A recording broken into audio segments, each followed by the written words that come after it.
Autoweb. Welcome to the Millionaire Car Salesman Podcast, the #1 resource for automotive sales professionals, managers, and owners to learn how to make money, accumulate wealth, and to all out ball out in the auto industry. And now your hosts, Sean V. Bradley and L.A. Williams. 1, 2, 3, 4, Autoweb. Hey, what's going on, everyone? This is L.A. Williams, and we are live here at the Internet Sales 20 Group number 14, and we have a phenomenal guest. Listen, I don't know if you've ever had an opportunity to meet him, but now you are meeting him. Sean, talk to Mr. John Assaraf. Yes. Well, before I do, I want to let you guys know this is a New York Times best-selling author. He's written books like Having It All, Innercise. He's part of the huge documentary and book, The Secret. And so, John, it's an honor to have you here at IS20G virtually. Hopefully we could get you for IS20G 15, but man, our audience is, literally the most powerful and successful car dealerships in the United States and the vendors, companies that are publicly traded, multi-billion-dollar companies.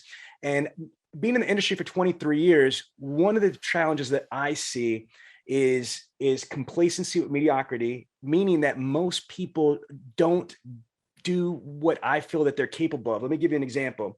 There's a gentleman that's in the audience right now. Shout out to Cody Carter. Cody Carter is the #1 salesperson in the United States. He sold 154 cars on the showroom floor. He makes over $1 million selling cars, Toyotas in California.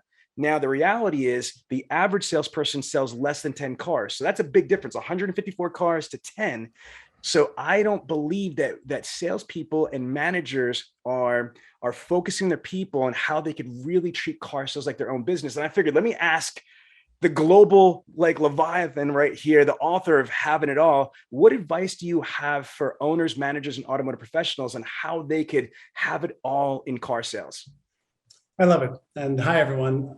Let me share a story with you that maybe will shed some light into human performance.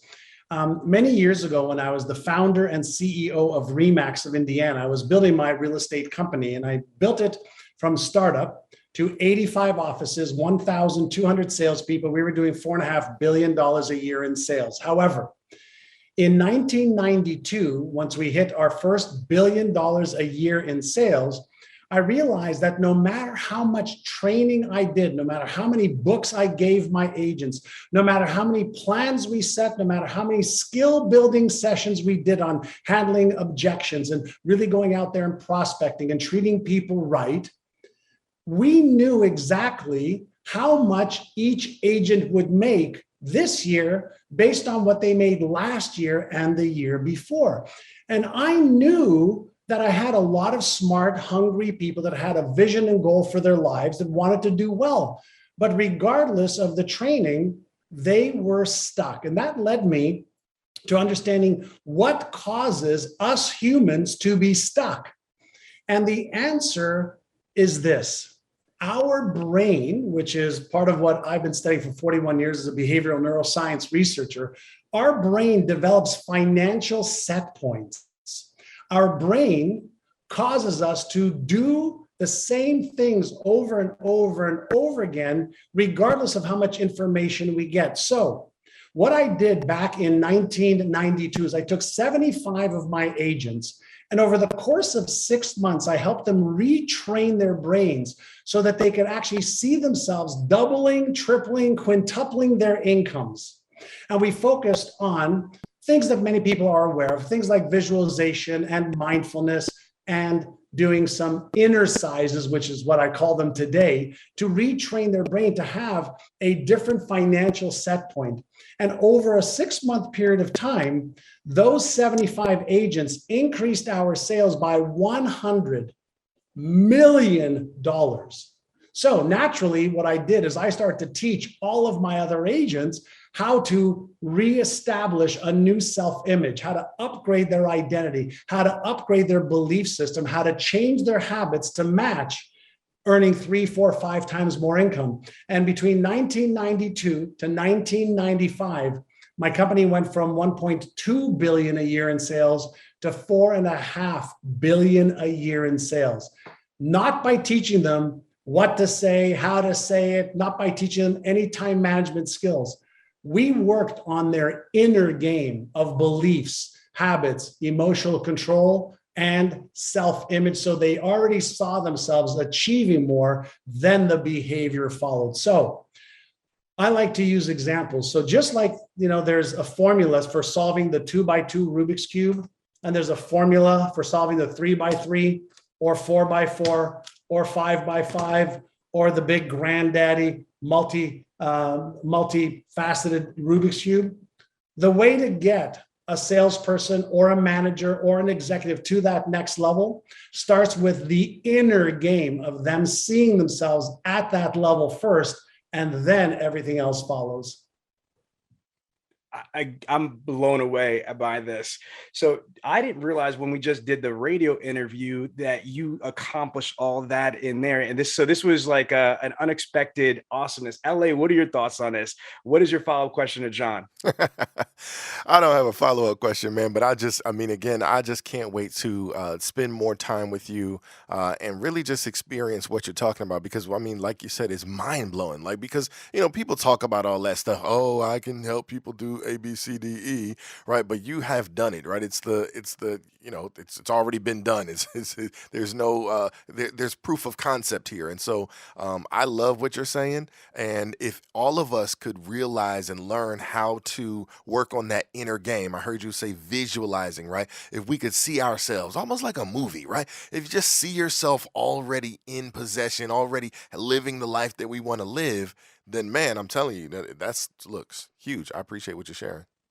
Yeah, and that's one of the tools that you can use. If you think about what is visualization, and visualization in the visual cortex of the brain is actually a simulation. And when we simulate something over and over and over again, like an athlete does, like a Navy SEAL does, like an astronaut does, they're practicing, and practice is what makes permanent patterns. Permanent patterns create habitual thoughts, emotions, and behaviors that follow the patterns.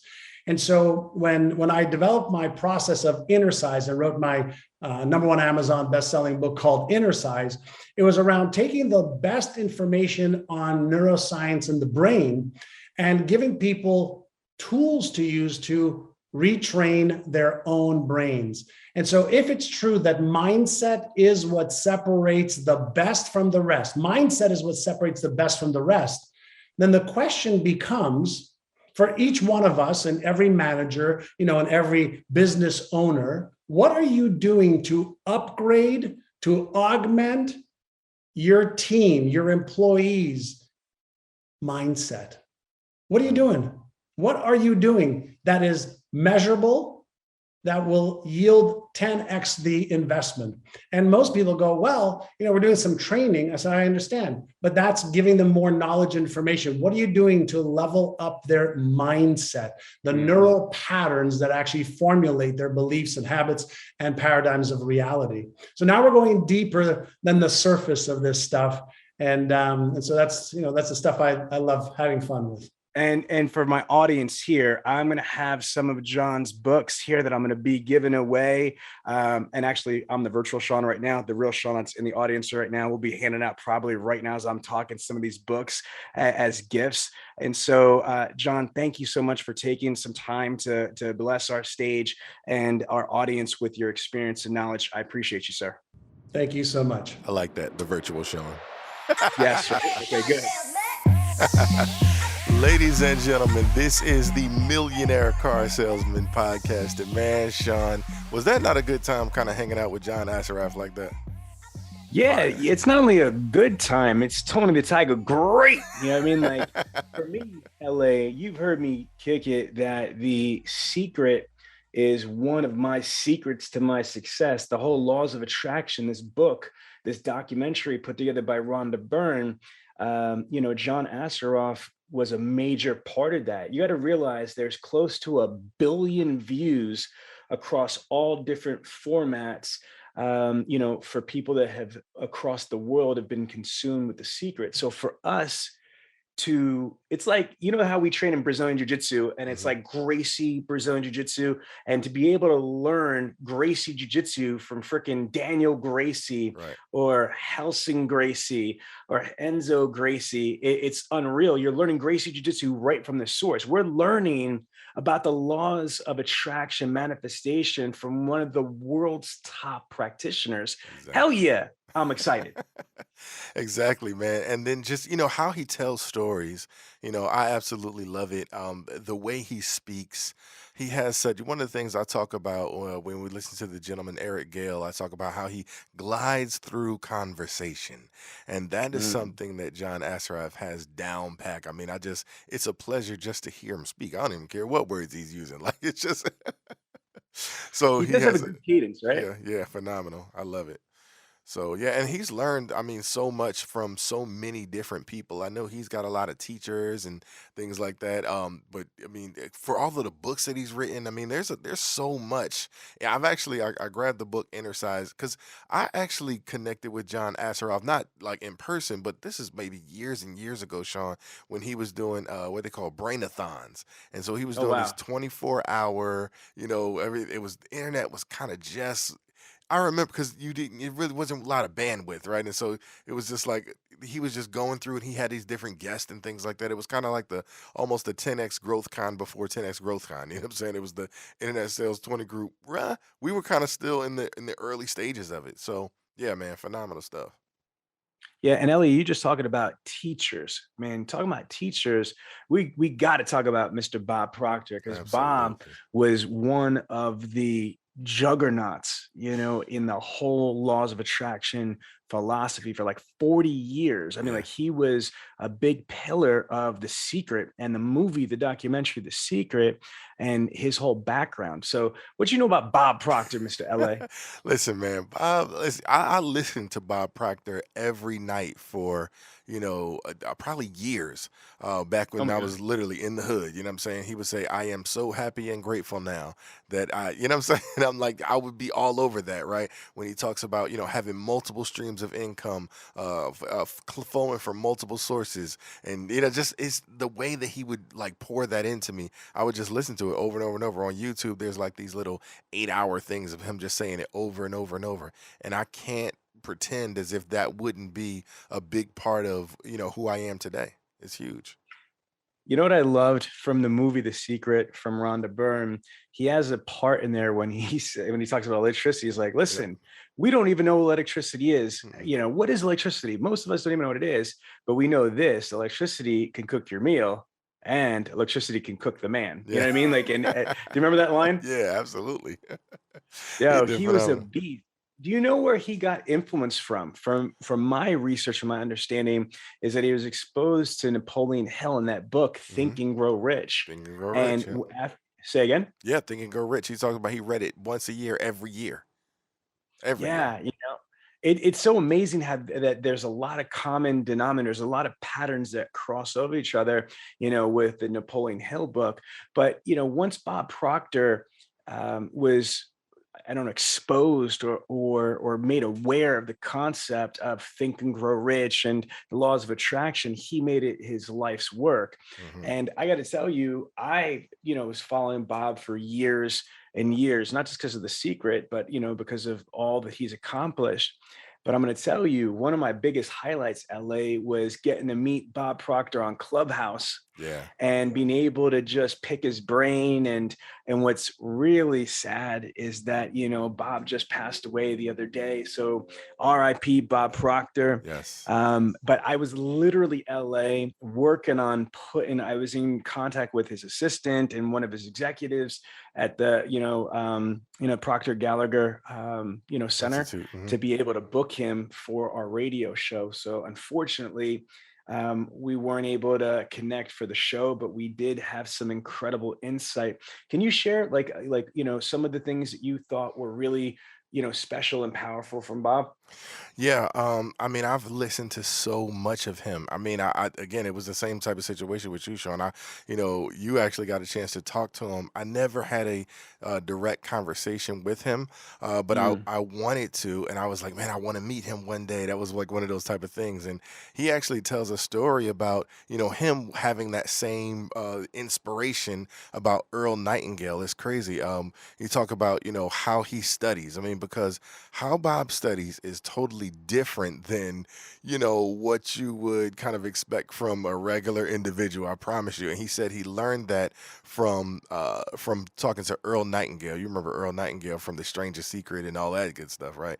So I'm telling you, it's like layers and layers and layers upon great teachers that we get to. How does he study? Wait a minute, you got to tell us how he studies. Well, I'm gonna let him talk about it real quick.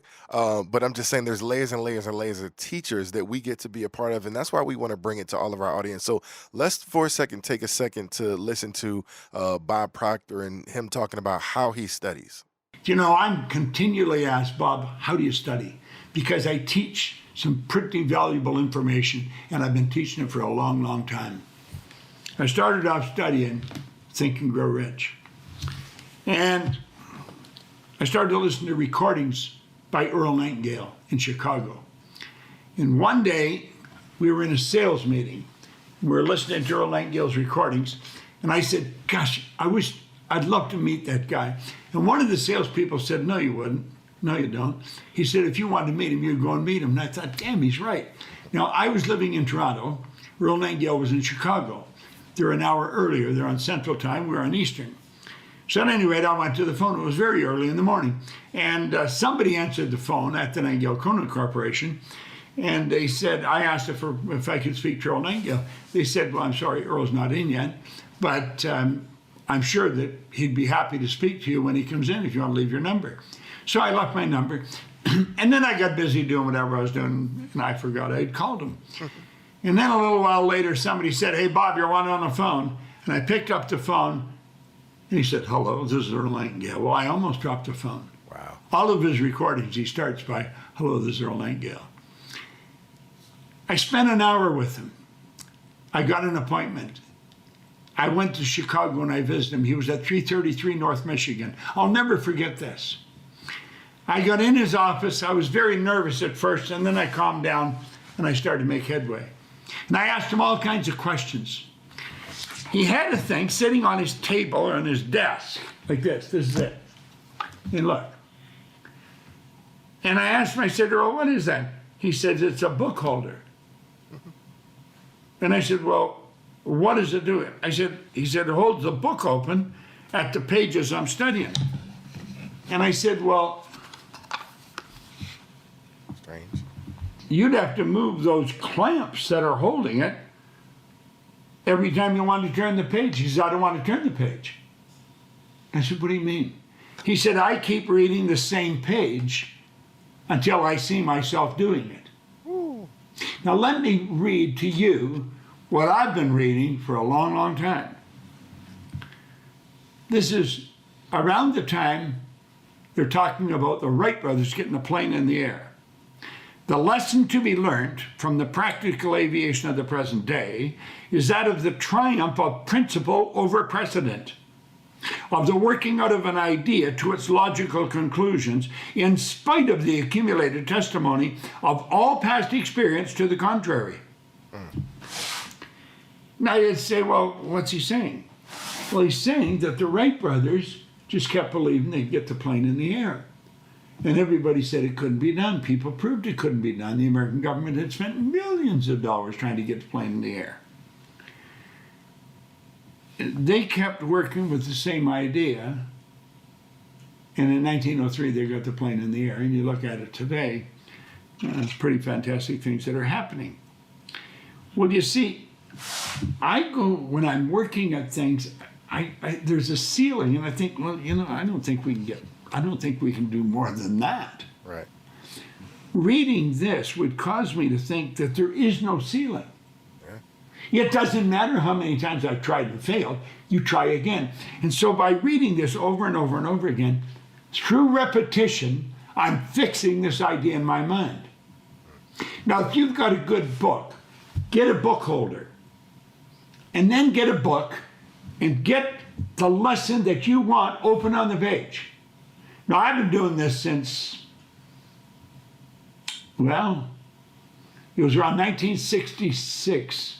And before that, it'd be around 65 that I went to visit him. And this book sits before me on my desk all the time. You see, I learned a long time ago that there's a repetition of ideas that create success. You've got to pound that idea in your mind over and over and over and over and over and over and over again. Soon it gets fixed in your mind, and that turns into a habit. Stop and think of all the habits you've got. From the time you wake up in the morning, there's a habit, just things you do.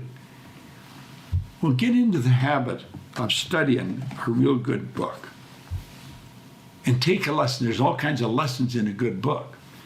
And take the lessons and put them on the page that you're going to read every day until you find yourself doing it. When I asked Earl, I said, well, how are you going to change the pages? He said, I'm not going to change the pages. I said, you're not? Not until, he said, I find myself doing what I'm reading. I thought, damn. Start studying with a book holder. Absolutely, man. So powerful. Creating habits, right? Doing the same thing over and over, pounding the ideas into your mind, man. That, to me, that story just hits home so well. Like, he didn't even say read the same book over and over again. He said read the same page over and over again until you find yourself doing it. Is that crazy, Sean? Telling you. No, it's crazy because, again, so many people switch sides. One day they're a blood, next day they're a Crip. No, I'm only kidding. I mean, what I'm saying is that they switch sides. There's such a high turnover in our industry. Their attrition is at a 70 to 80% because they don't sit and focus and try to maximize all opportunities. If they're not catching ups, if they're not making a lot of money, they're going to just drop and go somewhere else. They think the grass is greener on the other side. And I think this is, this is a bigger issue. I think this happens, when kids, I want to try karate, and they drop out of karate. Right. Then I'm going to try football. They drop out of football the first time they get tackled, because there's all these participation trophies, for these 8th place people and 10th place people to try to make them feel good, because there's all of these freaking support pets and blankets and whoobies so they could go cry in the corner if shit gets a little bit rough. And I'm not trying to be facetious. I'm just saying is that, this is what's wrong with our industry and this country. It's the lack of commitment. It's a lack of endurance. It's a lack of continuity. They think that the grass is greener on the other side. Am I speaking lies or am I speaking facts? You're speaking the absolute facts. And then the truth of the matter is the grass is greener wherever you water it. Right? You know what I'm saying? Like, that's the whole thing. So many people don't realize that, like, you got to literally go get your water hose, turn it on, do whatever you got to do. Now, here's the other challenge that you talked about, right? People not sticking to stuff, right? People, they cannot stay. They get excited about something, and then they got, what is it, shiny object syndrome, they call it, right? Oh, it looks gooder over here. It looks better over here. No, you know what I'm saying? You got to be able to stick to something and do it over and over and over. Like he talked about reading the dadgum page over and over and over again. So people don't realize that quitting gets addictive, right? Quitting is like a block. You ever have like let's say you got like a block, right? A kid's block or something like that. Maybe it might be a wood block or something, or maybe it's made out of clay.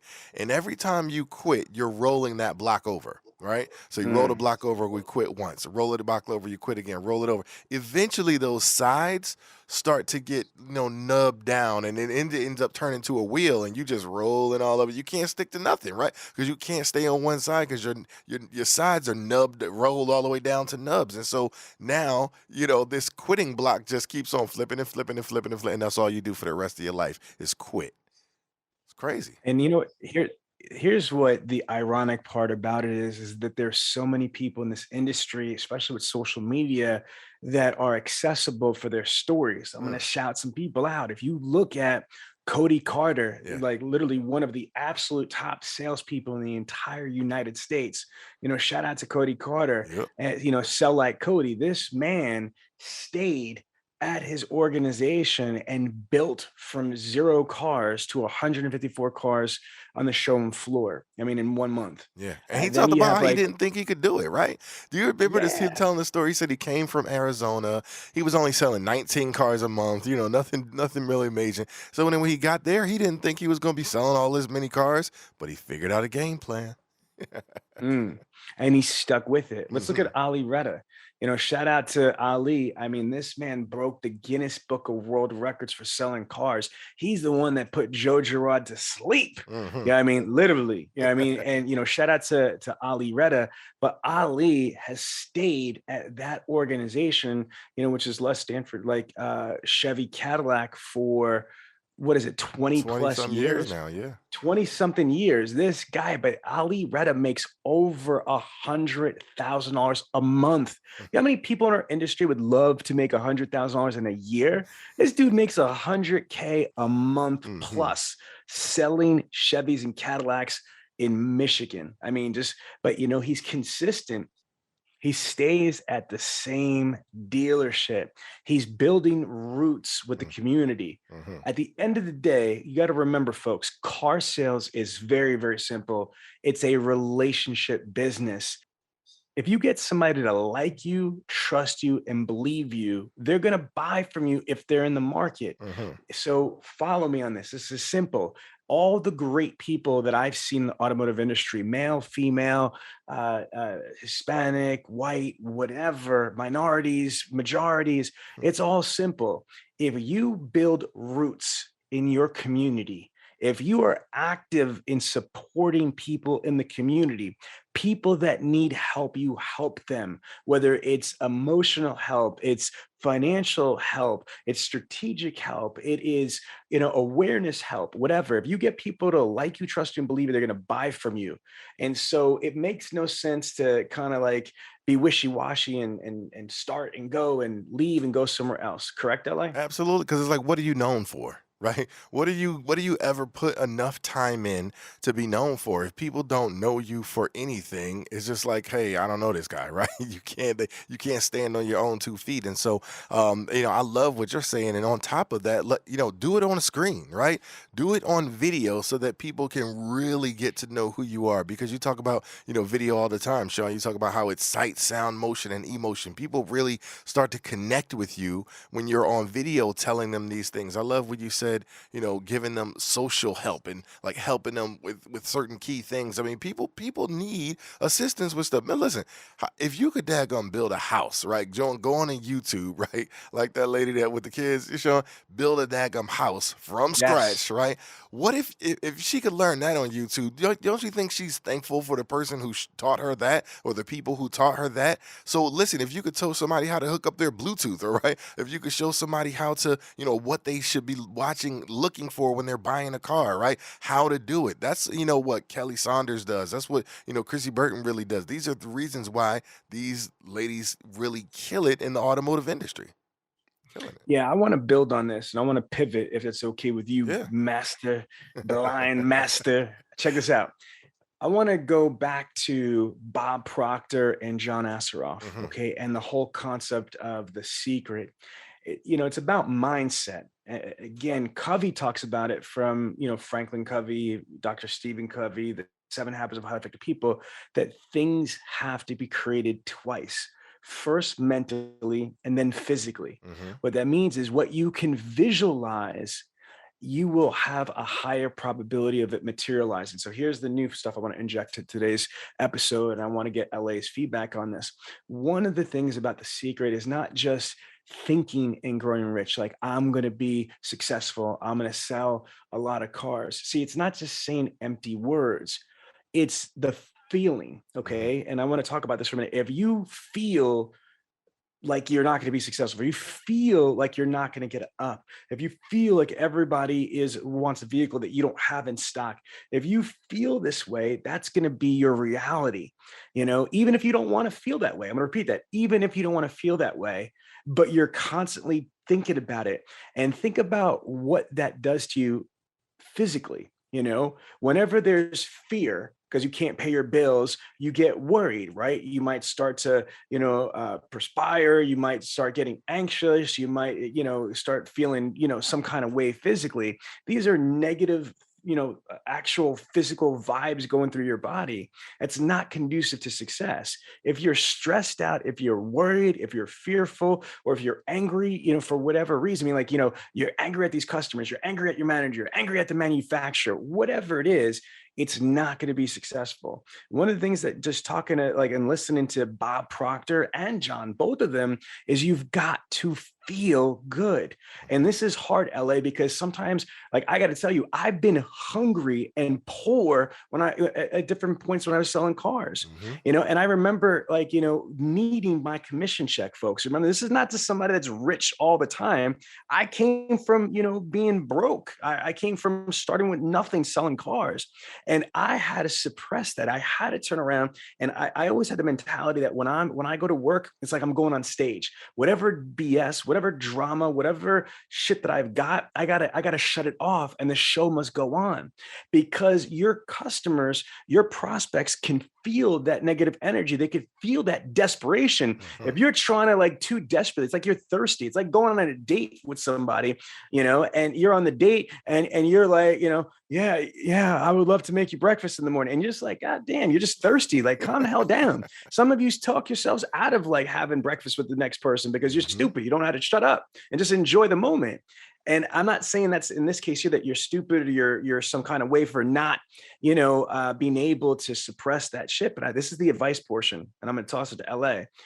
It doesn't matter what you've got going on. I'm not minimizing the drama, whether it's personal, it's financial, it's emotional, it's physical, whatever. I'm saying that's real. What I'm saying, though, is that when you touch the floor, you got to check that out, put it in a box, put it in a bubble. While you're on work, you're on stage. You have to perform. And I choose that word wisely. You need to perform like you're doing a concert. LA, this is perfect for you because, again, it's like the Beyonce and Sasha Fierce. You work with B. So do you hear where I'm going? How do you interpret what I'm saying? Absolutely. Listen, if you've all heard the Millionaire Car Salesman song, the very first line I say, at the dealership and I'm on the stage because I'm an automotive superstar and my song is playing. You know what I'm saying? Because that is so important and so true, right? You got to be able to set aside all of the little things that you got going on, man, and go out there and make some daggum money.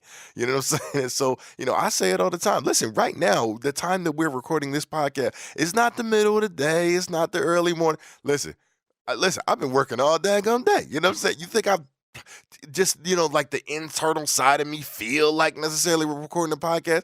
Not necessarily, right? But I do it because I know that people get value from it, right? I do it because I know that I'm making a difference, right? And so those are see, to me, I'm the kind of person that wants to make a difference, Sean. So you're absolutely killing it with that. Let's kind of go back to what you said, because I know you always talk about how things got to be created twice, right? And I've added a layer. Yes, me and my blind self, I've added a layer. Yes, okay. You got to create stuff mentally, but then you got to put it on paper and then create it physically. Why am I saying that? Well, listen, you live in a house right now. What if the person who was building your house never showed you any blueprints? How safe would you feel in that house?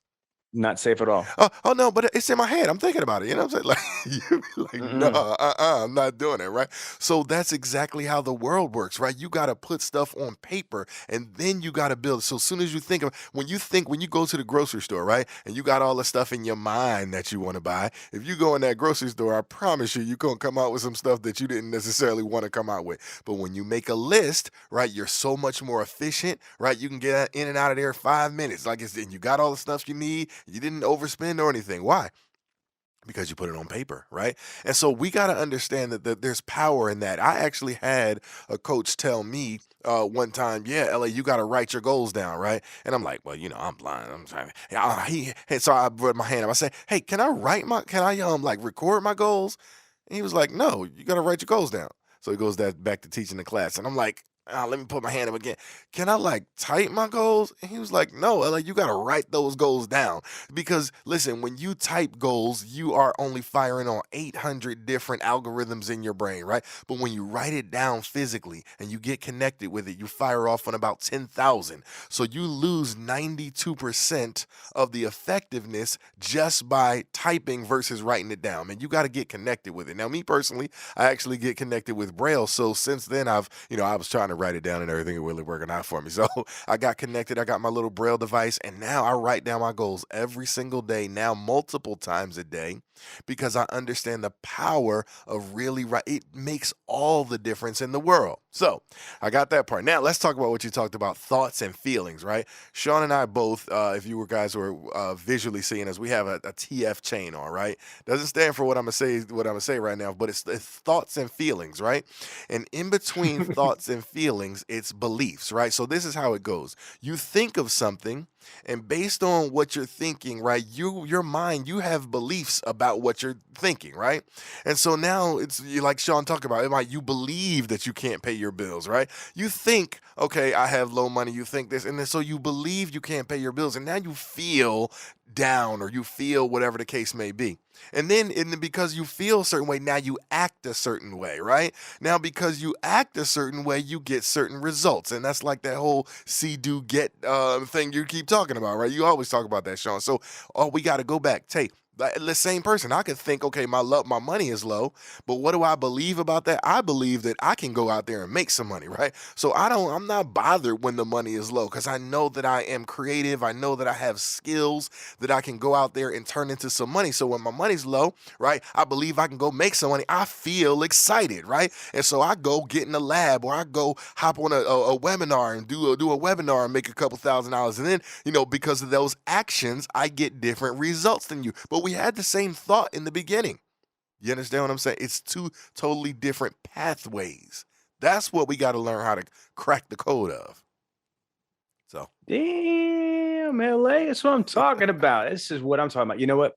I will forever include the other aspects. So no more is it things created twice. About first mentally, then physically. It's going to be first mentally, then written, and then physically. Mm-hmm. So things have to be created 3 times for them to manifest and have the highest probability of it manifesting. So I'm okay with the LA.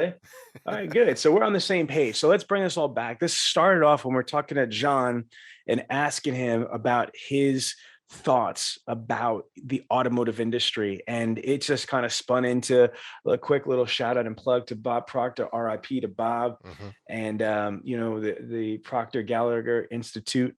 But LA, when people ask you about the car industry and what the most important thing is to be successful, because there's a lot of things, right? But what's the most important thing? I think it's almost like the chicken or the egg, right? What comes first, the chicken or the egg? Is it really the mindset, or is it the skill set? Yeah, I think that is a great question. I am of the belief that it is mindset. I really believe that you have to think a certain way, because here's the thing: you won't ever. It's kind of like what they talk about in The Secret, right? You won't ever think to go out and get the skill set. You'll never have the stick-to-itness it takes to gain the skill set if you don't first have the mindset that you want to succeed, right? You go out there and get a skill set, and listen, before you get a skill set, listen, I promise you, this business will take you out of here. You know what I'm saying? Because this ain't no easy. This ain't no. Let's everybody can do it business. I mean, they could do it, but people just choose not to. Why? Because what we talked about earlier, people can't stick to nothing. So I am of the belief it is mindset comes first. The mind is everything. I concur. I believe that. Look at, Stephen Hawkins, what he was able to accomplish, being, completely paralyzed, and he couldn't even speak, with his voice. He had to have the computerized Neuralink and things like that. It's amazing the power of the mind. We know that we're not maximizing on all of our brain power, and even with just using a small percentage of the capacity and the capabilities of our brain, look at what we've all accomplished, past tense.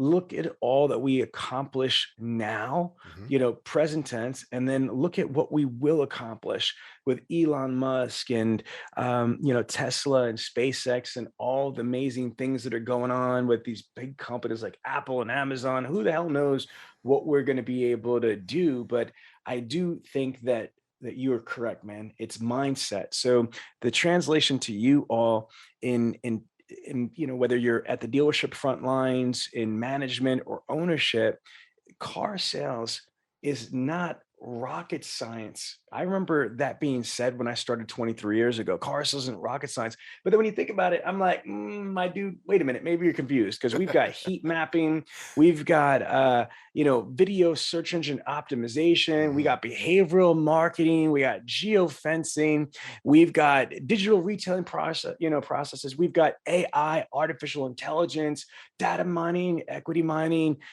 There's just so many different things. Car sales isn't dopey, okay? Yeah, It's absolutely not just a grunt work. I mean, like, there's so many different layers to this, but the first thing that you need to have is a sharp mind and the right attitude and the desire to do more, be more, and achieve more. That's the big thing I want to tell everybody right here, is that car sales is one of the last freaking opportunities in the world, because the United States leads the world on so much stuff, not everything, but a lot.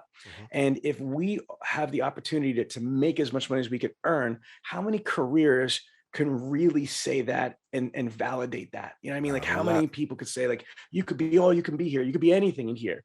In automotive, there are more billionaires than I think in automotive, whether it's the manufacturer side, whether it's the dealer principal side, the owning dealerships or dealer groups, or the vendor technology side. Again, you know what I mean? Like, there's three different categories there: OEM, dealership, or vendor partners, billionaires, and billionaires. So LA, I think that you're spot on, man. So to get adjusted, give them some books you recommend, maybe from some John or Bob or Rhonda. Yeah, absolutely. So, Bob Proctor's book that he swears by, Think and Grow Rich. I love what you said, Sean. When he talks about the formula for success, the very first thing is a burning desire, right? And that's the thing that I'll say that every successful person that I know, at whatever point in time when they started off, they had a burning desire that they just wanted to succeed. It was consuming them in so many different ways.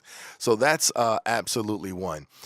If you're kind of just now, getting started, then I totally recommend The Secret. I mean, how do you not, that's like, because it was one of those situations where people knew about it, but no one, only the elite really knew, right? It wasn't the average and ordinary person. And what Rhonda was able to do was to kind of, because she was that average and ordinary person. She talked about, how her father passed away, and, she was just down and out and everything. And when she came across it, she just said, I got to get it out. So basically, she's a publicist for the Secret, right? For the laws of attraction, right? She's like, oh my gosh. So I would totally recommend that book. John Assaraf's book, Innercise, right?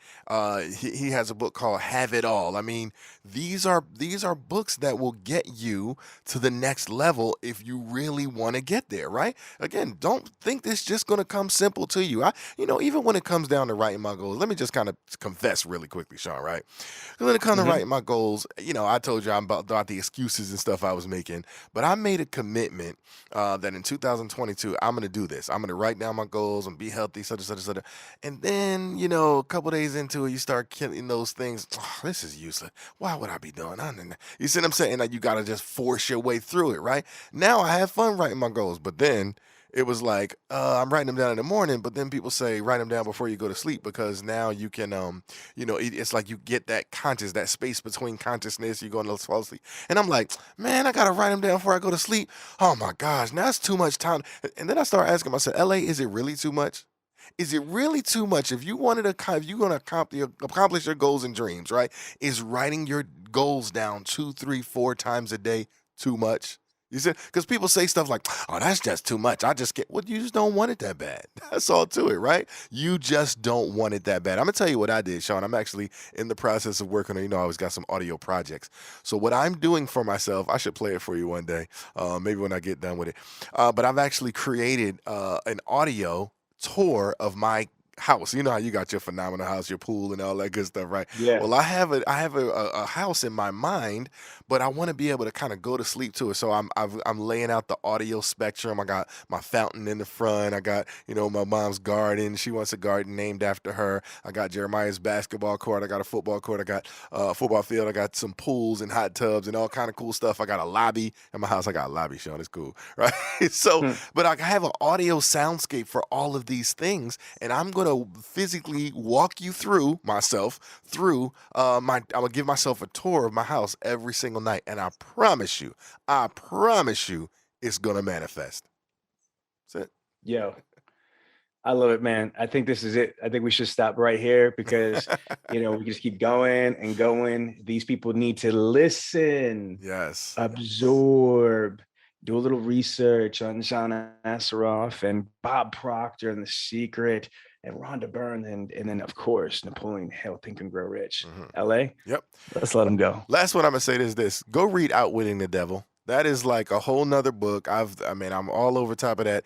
Outwitting the Devil. Learn how to do that. Learn how not to be a drifter, right? Get a daggone purpose in your life, right? One of the reasons why Sean is successful, I watch him all the time. He has a high purpose. His purpose is just like all written all over him. So I always say that you are the average of the 5 people who you spend the most time with, and you've just been spending time with John Assaraf, Bob Proctor, Sean V. Bradley, and L.A. Williams. It's your turn. Go out there and be a millionaire car salesman. We'll talk to y'all next week. Peace. So there you have it, the Millionaire Car Salesman Podcast. This podcast comes to you every week from the city of brotherly love, Philadelphia, Pennsylvania. If you have a question about the show or would like the chance to become a guest, feel free to contact us directly at 856-546-2440 or email us at millionairecarsalesman@gmail.com. This program is a presentation of Synergy Records, produced by Tiana Mick and L.A. Williams. Production and engineering by L.A. Williams. The Millionaire Car Salesman Podcast is hosted every week by L.A. Williams and the Millionaire Car Salesman himself, Sean V. Bradley. The Millionaire Car Salesman Podcast can be found everywhere, so please don't forget to review, subscribe to, and share the show. Thanks for listening to the Millionaire Car Salesman Podcast, and remember, where I'm from, money provides options. The Millionaire Car Salesman Podcast is sponsored in part by AutoWeb.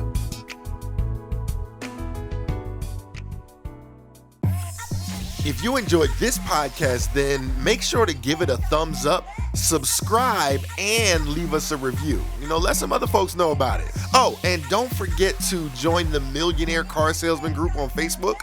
We'll see you there.